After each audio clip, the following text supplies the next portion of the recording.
आज राष्ट्रीय बौद्ध महासभा के तत्वावधान में यूथ हॉस्टल आगरा में अंतर्राष्ट्रीय मजदूर दिवस के अवसर पर एक गोष्ठी का आयोजन किया गया। कार्यक्रम की अध्यक्षता पूर्व विधायक तथा राष्ट्रीय बौद्ध महासभा के संस्थापक श्री धर्म प्रकाश भारतीय जी ने की। मुख्य अतिथि उत्तर प्रदेश के पूर्व मंत्री डॉक्टर राजाराम आनंद थे। विशिष्ट अतिथि अनुसूचित जाति जनजाति के शिक्षक संघ के अध्यक्ष श्री भीष्म पाल सिंह थे। मंच पर लेक्चरर अजेंद्र सूर्या, गोविंद राम, मुकेश सत्यार्थी थे। कार्यक्रम का प्रारंभ भंते धम्म बोधि जी ने बुद्ध वंदना कराकर की। संचालन रूपेंद्र पाल सिंह ने किया। वक्ताओं ने बोलते हुए कहा कि भारत में यदि किसी ने भी मजदूरों का कल्याण किया तो वो बाबा साहब अम्बेडकर थे। उन्होंने संविधान बनाते समय मजदूरों के दुख दर्द को देखते हुए संविधान में उनके सर्वांगीण विकास के लिए कानून बनाए। उनके मजदूरी के 8 घंटे निश्चित किए। सप्ताह में 1 दिन का अवकाश निश्चित किया। मजदूरों के हकूक की लड़ाई लड़ने के लिए ट्रेड यूनियन की व्यवस्था की।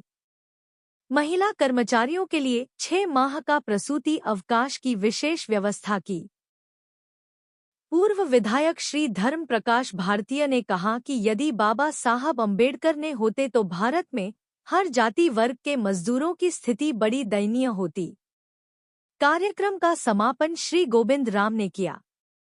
कार्यक्रम में राजेश चौहान, शारदा बौद्ध, इंस्पेक्टर विजय बहादुर सिंह, BL चंद्रा, शशि बौद्ध, भंते अमर ज्योति, SR धवल, पूर्व पार्षद इंद्रजीत, शिव कुमार, मेघ सिंह बौद्ध और अन्य काफी संख्या में लोग मौजूद थे। संवाददाता रतन सिंह गौतम, आगरा। सभी मजों से दूर, जिंदगी के सभी मजों से दूर उसे कहते हैं मजदूर, जो दिन रात हमारे लिए, देश के लिए, इस विश्व के लिए काम करता है।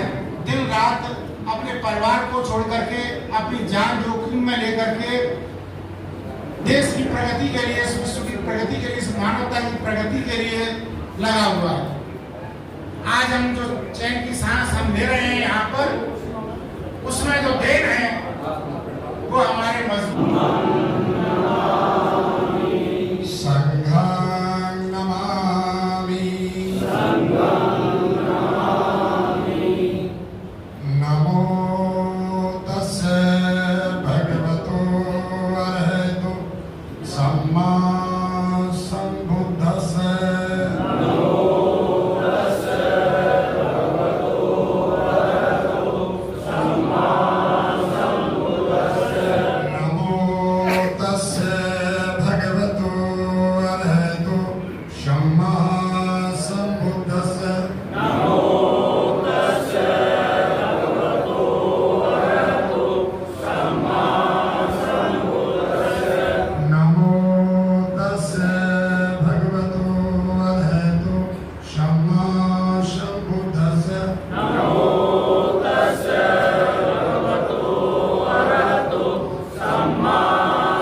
संघं शरणं गच्छामि, मैं संघ की शरण में जाता हूँ। द्वितीयंपि बुद्धं शरणं गच्छामि। प्राइवेट लिमिटेड कंपनियां हैं। प्राइवेट लिमिटेड कंपनी में नौकरी करने का दूसरा नाम गुलामी करना है।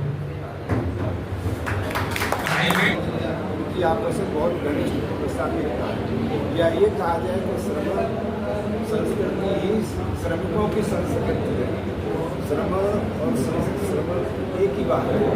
तो इसलिए राष्ट्रीय बौद्ध महासभा का बहुत ही प्रमुख दायित्व बनता है जब श्रमिकों के साथ ये हम लोग आज से शुरुआत कर रहे हैं इसकी, और आगे आगे देखेंगे एक बहुत बड़ा रूप ये राष्ट्रीय बौद्ध महासभा के